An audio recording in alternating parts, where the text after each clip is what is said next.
Hello, for those of you who don't know me, my name is Fiona Coombs and I'm one of the Diocesan Safeguarding Advisers for the Diocese of Canterbury.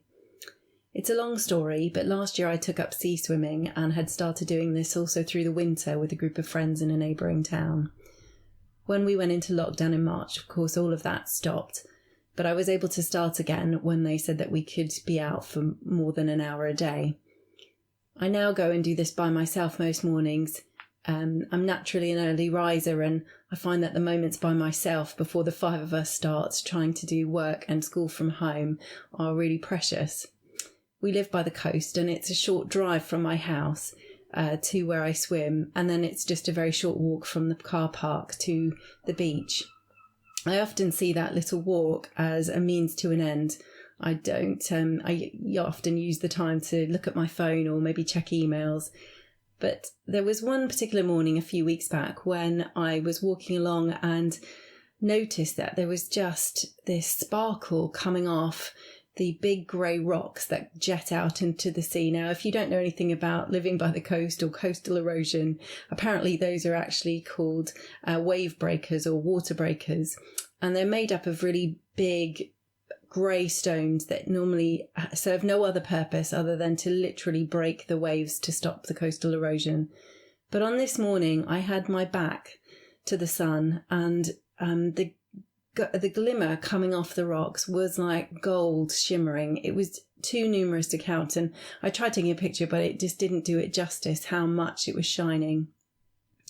And I felt like God spoke to me on that morning as I reflected on those grey stones, that actually there is gold in the ordinary.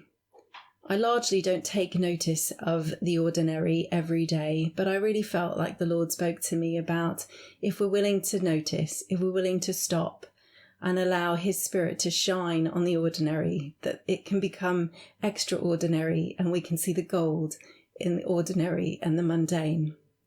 I was reminded of the verse in Philippians 2 where Paul talks about in our relationships that we need to consider Jesus, who emptied himself, becoming an ordinary baby, born of an ordinary woman, living with his brothers and sisters and being an ordinary carpenter for 30 years before his ministry began.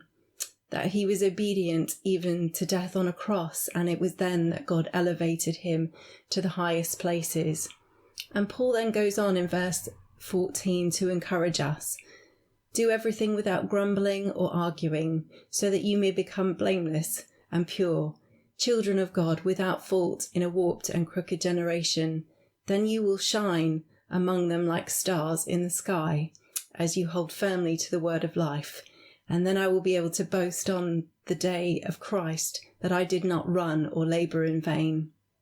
Paul encourages us to shine like stars. As we go about our ordinary days in these moments of lockdown, and maybe days that don't look very different from one to another, let's do so asking the Lord to reveal the gold in ourselves as we rely on Him, and may we also see the gold in others, those around us. May His Spirit, His Holy Spirit, help us to shine like stars in the sky as we hold firmly to the word of life, that is Jesus.